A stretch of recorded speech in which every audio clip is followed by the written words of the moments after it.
그 피고 있었잖아. 뭘 펴? 지나가던 꼬마애한테 뭘 꼬라봐 이러고 있어. 세다. 누가 하는 거야?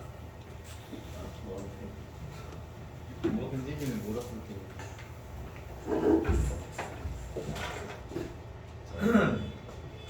너무 이거 시작했는데. 기원아.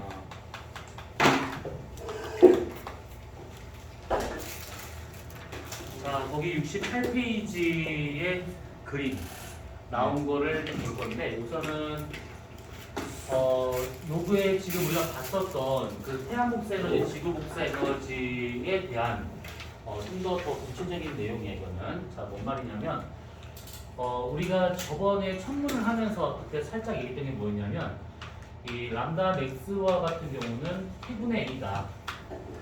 기억나지? 예. 비례 변이 법칙. 네. 온도가 높을수록 이건 비례 상수니까 상관하지 말고 온도의 반비례하고 있는 것이 람다 맥스다. 그러니까 온도가 높아졌을 때 어떤 물체의 표면의 온도가 높다. 그러면 그때 우리가 플랑크 곡선을 그려본다라고 했었을 때 고온의 별과 같은 경우는 이렇게 그려지게 되는 것이고 상대적으로 온도가 낮은 저온의 별은 이렇게 그려진다라고 했던 것들. 람다 맥스라고 하는 것은 이 고온의 물체에서 나오는 여러 파장대 에너지들 중 가장 세게 나오는 에너지가 어느 파장이냐라고 하는 것이 이게 람다 맥스가 되고 있는 것이죠.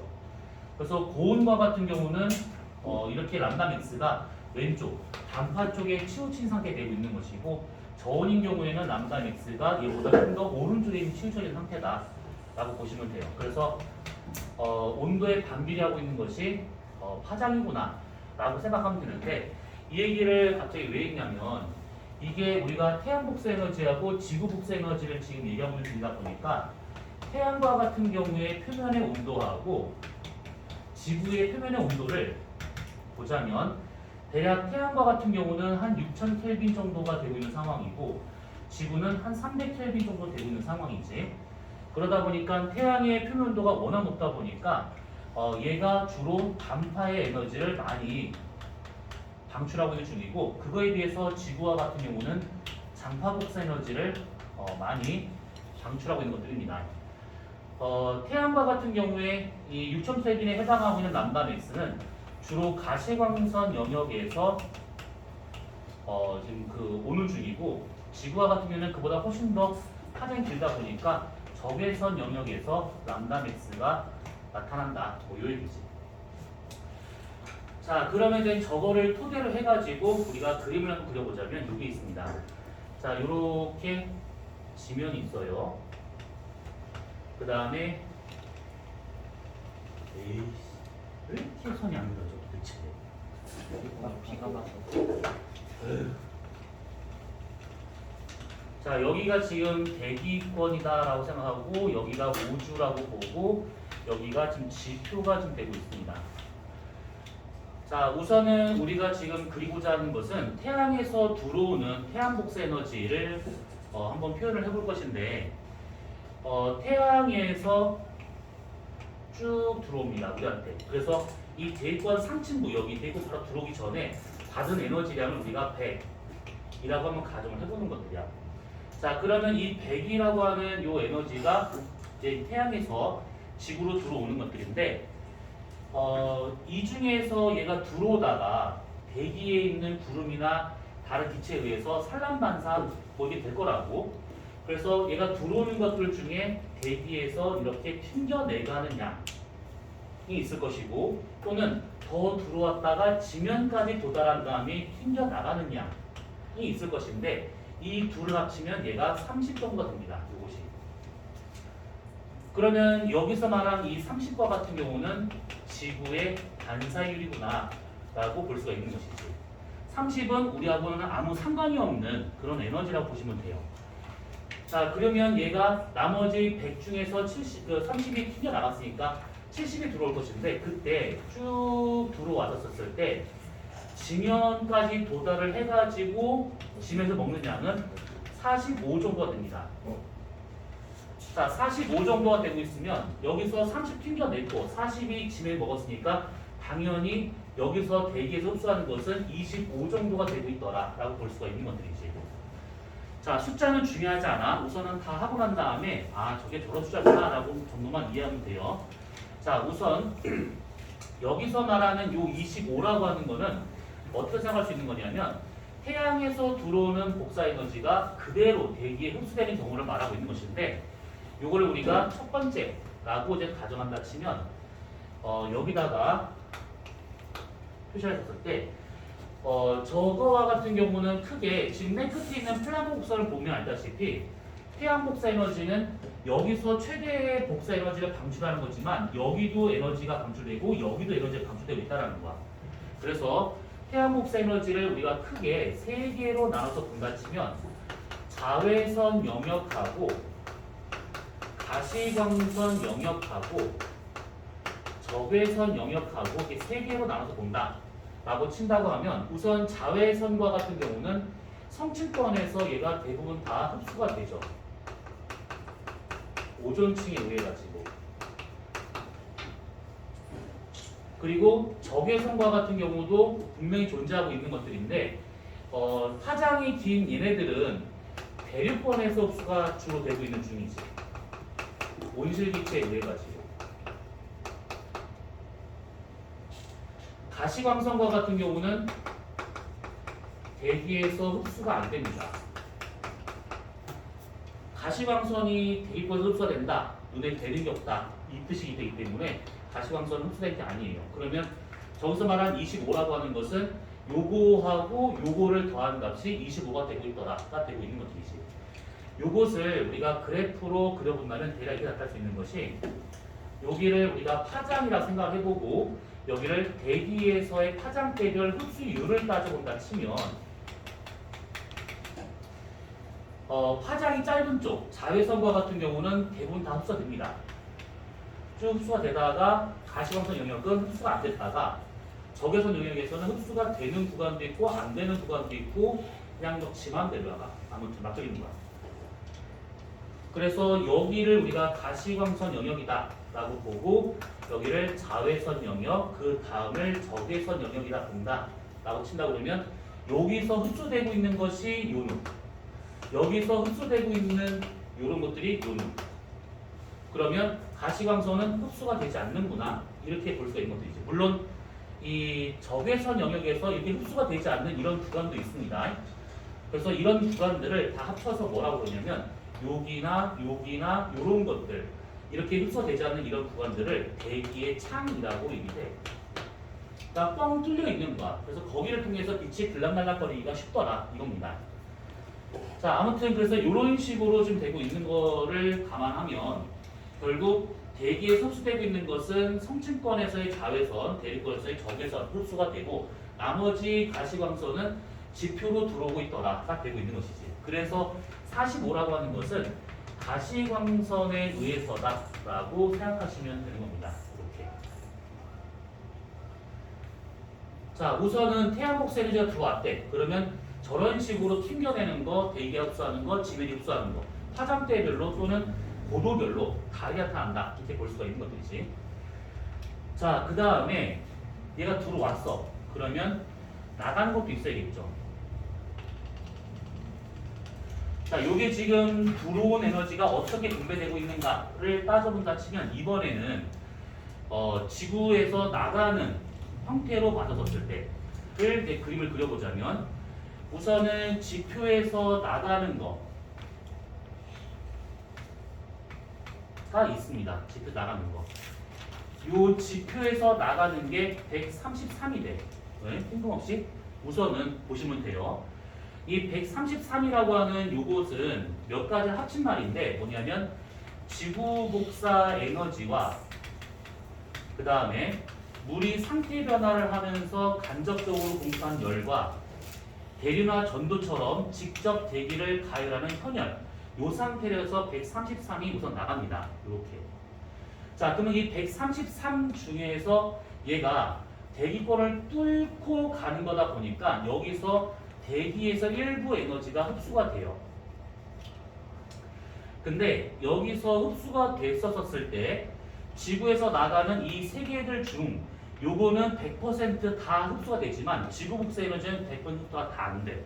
왜냐하면 여기 보면 적외선 영역들 중 요런 들 있죠. 요런 파장들.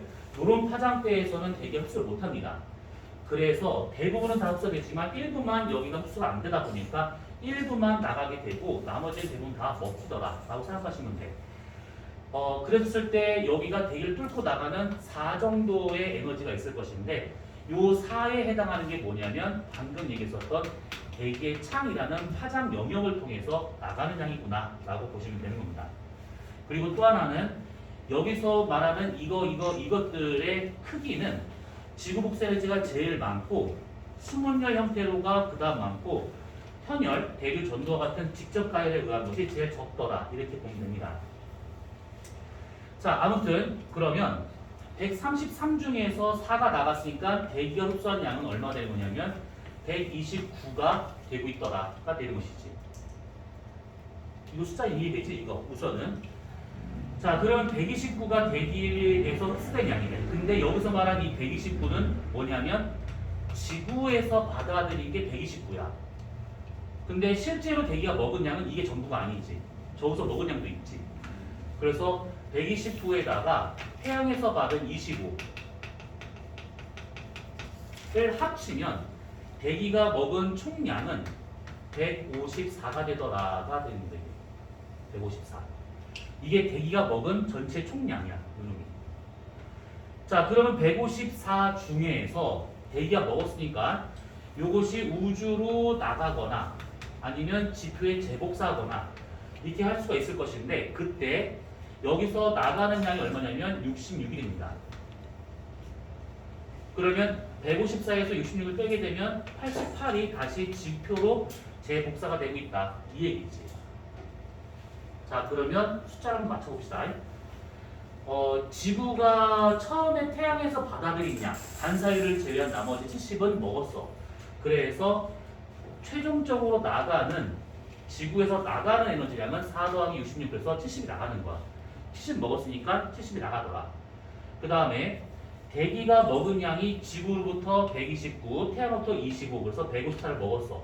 그래서 나가는 양이 각각 66과 88이 되고 있더라가 되고 있는 것이고 그러면 지표 입장에서도 지표가 먹은 양은 대기 제곱사로 88과 지표로 들어온 태양 복셀의 45를 더하게 된다고 하면 133. 그래서 나가는 것도 133. 이런 식으로 숫자가 그냥 딱 떨어지더라 라고 생각하시면 돼요. 이것들은. 자, 그러면 이렇게 있었을 때 우리가 몇 가지 보자면 요놈 여기서 얘가 이쪽 나가는 양이 있을 것인데 보니까 얘가 더 적고 얘가 더 많아. 똑같이 먹었으면 똑같이 나가겠는데 왜 얘는 적게 나가고 얘는 되게 많이 나와요? 라고 하는 거 있잖아요. 이것을 우리가 두 번째라고 가정한다 치면 그때 이 두 번째와 같은 경우 우주로 나가는 양하고 지표로 재복사하는 양하고 얘가 더 많더라. 이건 왜 그런 거냐면 지표가 이렇게 있으면요. 여기가 대기권이야. 예를 들어서 그러면 대기가 먹은 양은 지구로부터 먹은 양이 훨씬 더 많지. 그리고 태양에서 받은 것은 25밖에 안 되는데 자외선을 제외하면 적외선도 있을 거라고. 어쨌든 간에 지구에서 먹든 태양에서 먹든 간에 온실기체에 의해서 먹는 양이 훨씬 더 많더라라는 얘기야. 그러면 온실기체와 같은 경우가 보통은 무거운 애들이죠.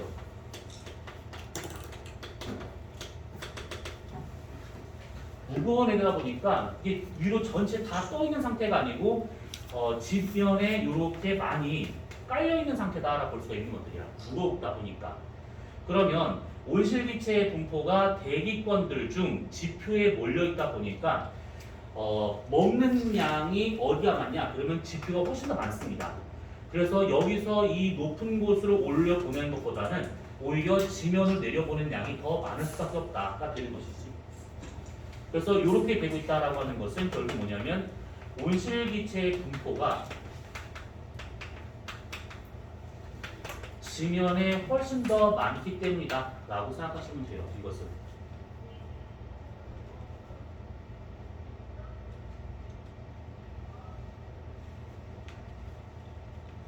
됐지? 요거는. 자, 그 다음에 세 번째. 이게 그 보통은 반사율이 고정되어 있으면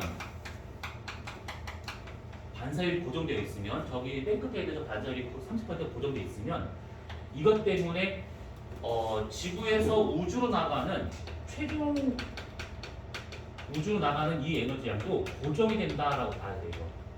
무슨 말이냐면 애초에 30이 튕겨 나가서 70이 들어온 거니까 나가는 것도 75로 고정된다 이 뜻입니다.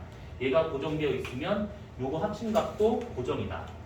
그러면 이게 어떻게 볼 수 있는 거냐면 만약에 이런 상태에서 온실 기체량이 증가한대. 만약에 온실 기체량이 증가한다면 어떤 일이 벌어지느냐? 여기서 들어올 때 25라는 요 숫자가 조금 더 커지겠지. 그리고 여기서 얘가 대기가 먹을 수 있는 지구 복사 에너지 양도 조금 더 증가할 겁니다. 숫자를 구분하기 위해서 얘가 좀 증가가 돼. 얘도 증가가 돼요. 그러면 결과적으로 154라는 요 숫자도 증가가 돼. 그런데 154가 증가한 것만큼 얘도 증가가 아니라 얘는 고정이 되고 있는 상황이고 얘만 증가가 되는 상황으로 갑니다. 그러면 대기에서의 재복사량이 훨씬 더 많아지기 때문에 먹은 양이 많아진 거니까 방출량이 증가할 수밖에 없다 이 얘기지. 방출량이 증가했다, 흡수량이 증가한다. 고정, 증가다. 증가 계속. 그래서 온실기체량이 증가된다 라고 하게 된다 그러면 나가는 양은 고정되어 있기 때문에 결과적으로는 재복사량이 훨씬 더 증가되더라라는 겁니다. 그래서 평균 온도가 올라간다 이 얘기지. 이게 지구온난화. 자, 우선 여기까지 질문. 숫자가 이렇게 되어 있는데 숫자를 외우면 안 돼.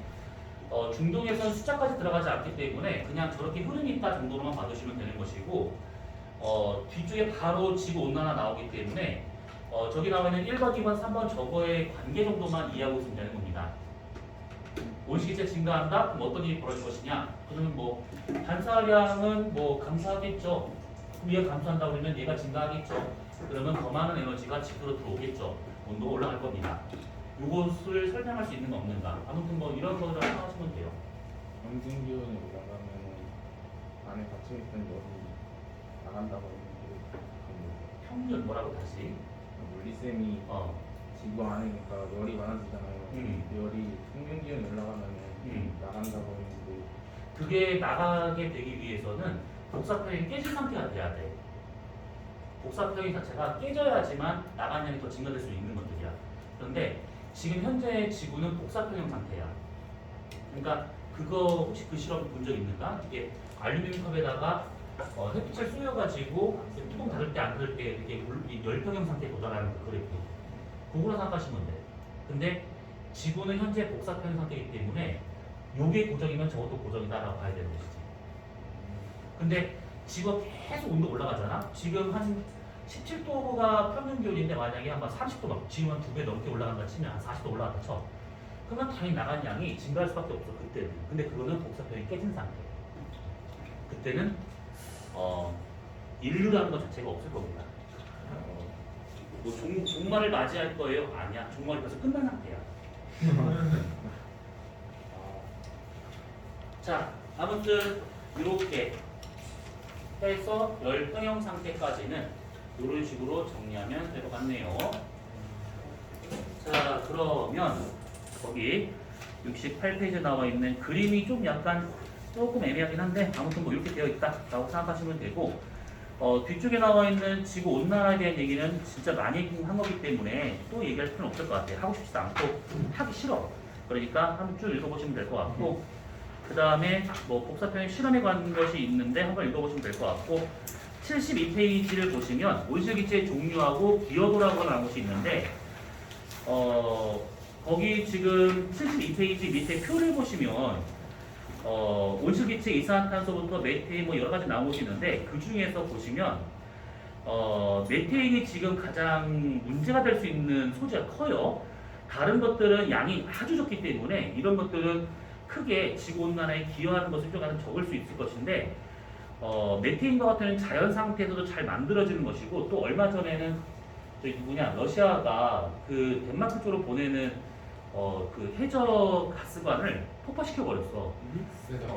그래서 그 가스관을 2개의 파이프라인을 그거를 폭파시켜 가지고 메테인이 어마무시하게 지금 거기서 방출되고 있는데 거기에서 나오는 양을 지금 감당할 수 없을 정도로 나오고 있어가지고 이것 때문에 지금 지구 온난화가 어떻게 될지는 지금 예측이 불가능한 상태다라고 얘기를 하고 있습니다. 러시아 트롤 자식. 아니 그냥 푸틴 완전 개자식이야 그거. 나 별의별 다 하고 있지 지금. 지금 핵 쏠려고. 핵 쏠려고 지금 또 준비하고 있는 중이고. 푸틴 암살. 근데 지금 푸틴은 지금 무슨 암 말기라고 하던데 빨리 돌아가셨으면 좋겠어. 근데 아무튼 그래서 메테인이 지금 상당히 지금 위험한 상태인데 지금 뭐 불나중에 기름 부었지. 그래서 되고 있는 것들이고 보시면 표 안에서 지금 배출량이 메테인이 되게 적어 이산화탄소에 비하면. 그런데 기여도를 보시게 되면 이산화탄소는 55%지만 메테인은 그 적은 양으로도 15%를 차지하고 있습니다. 요게 좀 더 많아진다 그러면 조금이다 라고 보시면 되고 거기서 수소 플로린과 탄소라고 되는 HFC라고 되는 것이 있잖아요. 이런 것들이라든지 이런 것들은 전부 다 인위적인 가스이기 때문에 이런 것들은 인위적인 기체와 같은 경우는 따로 배출하지 않는 이상은 크게 염려할 건 아닙니다. 여기 지금 안 나왔지만 CFCS라 해가지고 이 오존층을 파괴했었던 염화 플로리탄탄소 이런 것들도 이 온난화 지수가 상당히 높은 것인데 이게 배출이 안 되고 있으니까 그건 염려할 바가 아니다 라고 보시면 되는 겁니다.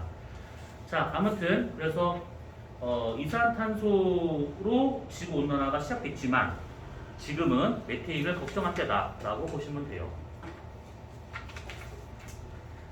그래서 여러분들 세대가 저주받은 세대다라는 겁니다.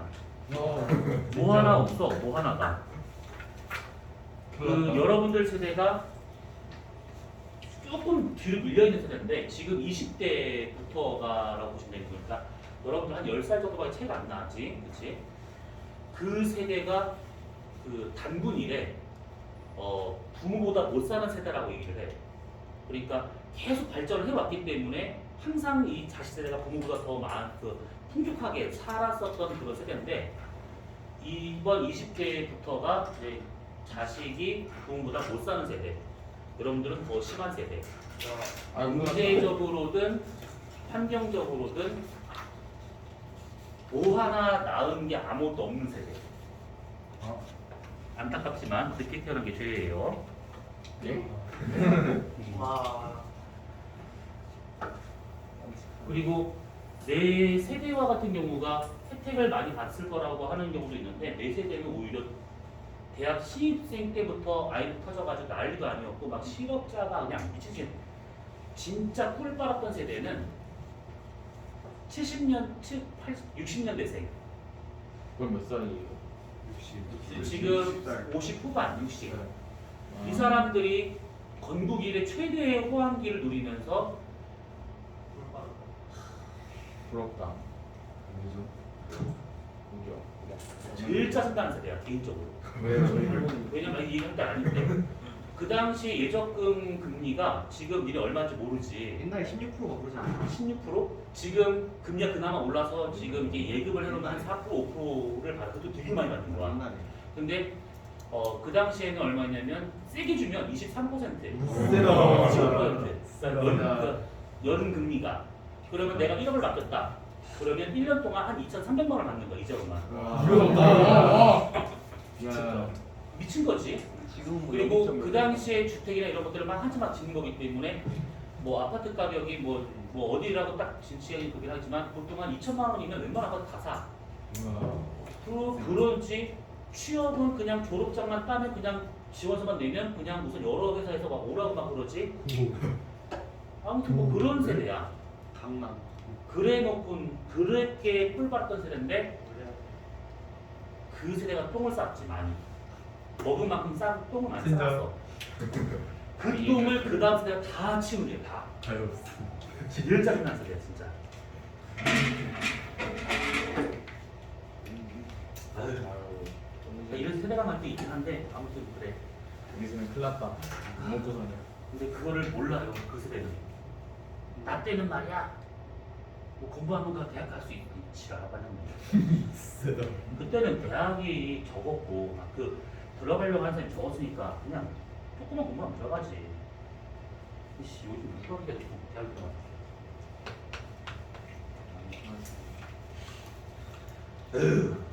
아무튼 이해가 쌌냐. 자 우리 다시 돌아와서 자 80페이지 요거 조금만 더 하고 난 다음에 오늘은 좀 정리하도록 합시다. 80페이지를 보시게 되면 대기 중의 물이라고 나오고 있는데 이거 처음 들어보는 사람은 없을 거야. 이게 지금 3학년 과정이지. 요거 그치? 뒷과. 예. 그러면 2학년 이거 들어갔니 안 들어갔니? 들어갔지?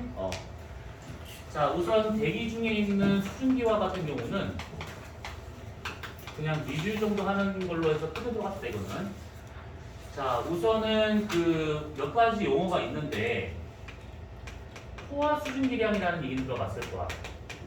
화학에서도 비슷한 용어가 있으니까 포화 수증기량 뒤에 양으로 끝나면 얘가 단위 부피당 들어있는 수증기량이라고 이렇게 표시하면 돼. 이거 제곱센티미터 아닌가요? 이게 제곱센티미터면 숫자가 작으면 돼. 상관없는 것들이죠. 그래서 포화 수증기량이라고 하든지 아니면 포화 수증기압이라고 할 수 있는 것인데 어차피 압력은 질량에 비례하고 있기 때문에 압력을 쓴다고 하면 단위만 헥토파스칼로 바꾸면 되는 겁니다. 중등에서는 이걸 많이 쓰지만 고등에서는 이걸 더 많이 써요. 근데 어쨌든 간에 푸는 방법 똑같아. 포화 수증기량이라 하게 되면 어느 온도에서 최대로 먹을 수 있는 수증기량. 그래서 얘 같은 경우에는 온도에 비례한 값이지. 어느 정도까지 수증기가 들어갈 수 있는가. 이걸 좀 말하고 있는 것들입니다. 그 다음에 또 하나는 뭐냐면 이슬점이라고 하는 것도 있는데 이슬점은 어떤 기체를 냉각시켜졌을 때 온도를 떨어뜨렸을 때 응결이 시작되는 온도. 그래서 단위는 온도를 쓰게 되는 것들이고 얘는 그 갖고 있는 수증기량이 얼마냐에 따라서 이슬점이 달라질 수 있다라는 얘기죠. 수증기량이 많으면 높은 온도에서 포화가 되고 수증기량이 적으면 한참 온도를 떨어뜨려서 낮은 온도에서 얘가 포화가 되겠다 이 뜻입니다. 그래서 요거에 관련해가지고 만약에 우리가 그래프를 그려보자면 자 이쪽을 온도라고 생각을 해보고 이쪽을 수증기량으로 본다 치면 포화 수증기량 곡선 이렇게 나타나고 있는 것들이지. 이 포화 수증기량 곡선에서 이 곡선을 제외한 이쪽 오른편 영역에 있으면 얘는 수증기에 대한 불포화 상태, 곡선에 있으면 포화 상태, 여기 쪽에 있으면 과포화 상태 이렇게 얘기를 하지. 자 그런데 자연 상태에서의 과포화 상태는 없다라고 보시면 돼. 특별한 일이 일어나지 않는 이상 과포화 상태는 없습니다. 실제로 있는 곳이 있는데 그건 다음에 할 내용인데 그거는 이제 높은 구름에서의 그 빙정이 성장할 때만 얘기할 수 있는 거라서 그거를 제외하고는 과포화 상태가 없다라고 보시면 돼요. 자 그러면 어느 기체가 예를 들어서 만약에 여기에 점이 찍혔다. 불포화 상태죠. 그러면 이 기체의 현재 기온은 여기. 이 기체의 현재 수증기량은 여기. 불포화 상태야. 자, 근데 이 기체를 포화 상태로 보낼 수가 있죠. 두 가지 방법으로. 하나는 이 상태에서 이렇게 수증기량만 증가시켜서 여기에 닿게 하거나 아니면 여기서 이쪽 방향으로 냉각시켜가지고 이 곡선에 닿게 하거나 여기서 대각선 방향은 두 개가 동시에 작용하고 있는 거니까 그걸 뭐 따로 할 필요는 없는 것이고 아무튼 이렇게 되고 있습니다. 그러면 이 기체는 이 온도에 사실 이 정도의 수증기량을 먹을 수 있는데 이거밖에 없는 거야. 불포화 상태죠. 그래서 이 수증기량을 이 기체에서 최대 먹을 수 있는 포화 수증기량이다 라고 볼 수 있는 것이고 여기서 냉각을 쭉 시켰다. 여기서 포화가 됐네요. 그때 이 온도를 이슬점이라고 하고 있는 것이죠. 자, 우선은 요거는 내신으로 봤었던 내용이야. 조금만 더 얘기하면 요것도 있죠. 만약에 이 기체를 냉각을 시켜요. 어디까지? 여기까지. 그러면 얘가 쭉쭉쭉쭉 가서 여기에 딱 먼저 이수점에 도달을 해. 근데 이 상태에서 얘가 일로 들어가는 게 아니지. 왜냐하면 과부하가 없으니까. 그래서 여기까지 된 상태에서 냉각을 더한다. 그럼 얘는 일로 가는 것이 아니라 포화 순기량 곡선을 따라서 이쪽으로 내려가고 있다라는 뜻입니다. 그래서 여기까지 가는 거야. 그럼 현재 갖고 있는 수증기량은 이만큼인데 이 온도에서 최대 먹을 수 있는 수증기량은 여기까지밖에 안 되다 보니까 나머지 이만큼에 해당하는 수증기량은 전부 다 음결로 나오더라라는 얘기죠.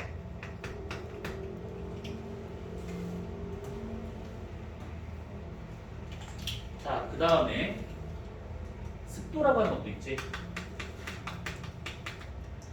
자, 습도는 크게 두 가지로 나눠서 볼 수 있는 것이 하나는 절대 습도라고 하는 것이 있고 하나는 상대 습도라고 하는 것이 있어요. 자, 절대 습도라고 하는 것은 기온이 높든 낮든 상관없이 기온이 현재의 온도가 100도가 되든 10,000도가 되든 상관없이 그냥 다리 부피당 들어있는 수증기량이라고 이렇게 표현합니다. 그래서 요 놈을 비슷한 말로 현재 수증기량이라고 보통 말을 해. 요것을. 그 다음에 상대 습도와 같은 경우는 따로 구하는 식이 있지. 얘 같은 경우에는 최대로 먹을 수 있는 수증기량 중 현재 갖고 있는 수증기량이 얼마인지를 백분율로 표시하고 있는 게 이게 상대 습도. 요것도 많이 들어봤던 걸 거야. 그러면 여기에서 이 상대 습도라고 하는 것을 생각을 해본다면 만약에 상대 습도를 떨어뜨리려는 거래. 그 습도를 떨어뜨려서 건조하게 만들 거야. 그러면 이 상대 습도를 떨어뜨리기 위해서는 두 가지 방법이 있지. 하나는 현재 수증기량을 줄이거나 포화 수증기량을 늘리거나. 그쵸? 그러면 상대 습도를 떨어뜨리기 위해서 현재 수증기량을 줄이거나 포화 수증기량을 증가시켰을 때 예를 들어서 여름철에 상대 습도를 떨어뜨린다. 어떻게 떨어뜨리면 좋을까?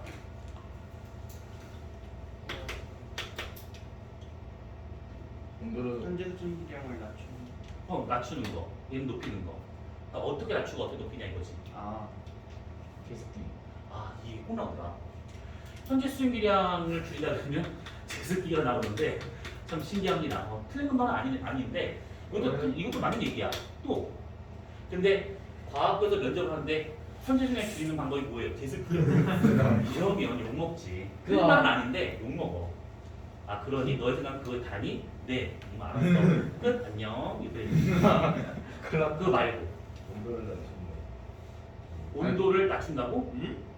아니 현수로 이거 많이 봤어요. 온도를 어떻게 낮춰? 생각해봐. 이거 그리고 실제 과거 나도 질문이야. 공기 중에 물을 먹어요. 영상 끊어볼까? 나 오늘 피 봤는데 나 눈에 되는 거 없어 지금. 글쎄요. 자, 얘기해줘봐요. 연막칼슘 뿌리면 연막 여름철에 뭐 하는 거야?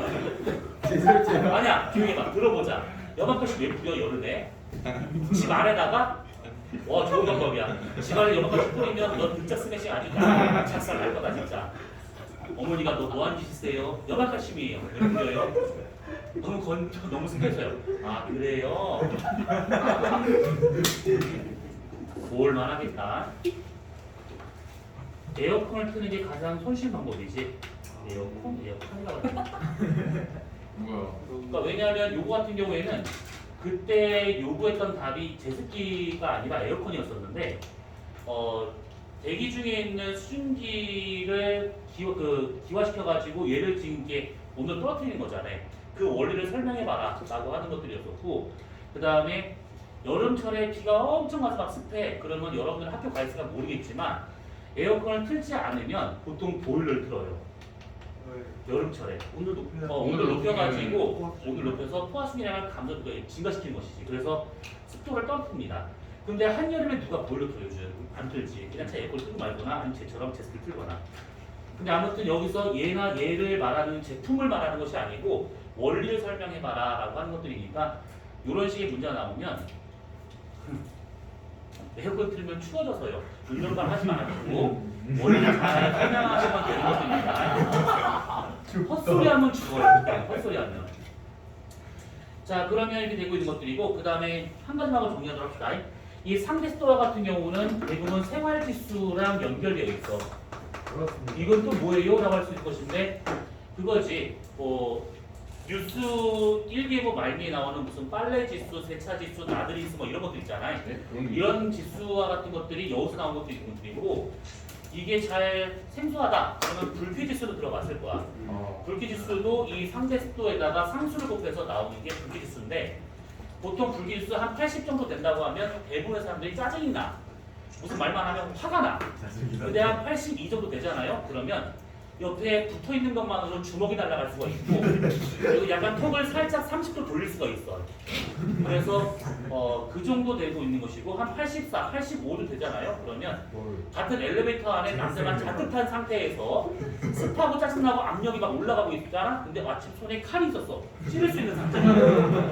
그래서 그런 불쾌 지수와 같은 것들 모든 지수와 같은 건 다 3m에서 지원된 거다라고 보시면 되는 겁니다. 자, 오늘 여기까지. 집에 가. 와.